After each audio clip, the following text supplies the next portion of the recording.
Assalomu alaykum.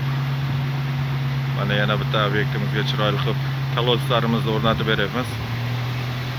Kimga shunaqa xizmatlar kerak bo'lsa, bemalol aloqaga chiqaversin. Qalorol tumani, Baxmal tumani bo'ylab xizmat ko'rsatamiz. Birovga 60 lik kolodimiz uстановка bo'lyapti. Hojatxonaga. Hojatxona qopqoqlarini yerga qo'yib qo'ydik. Yana. Tak ko'taring.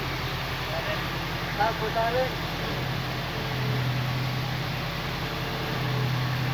Mana bo'ldi. O'tdi.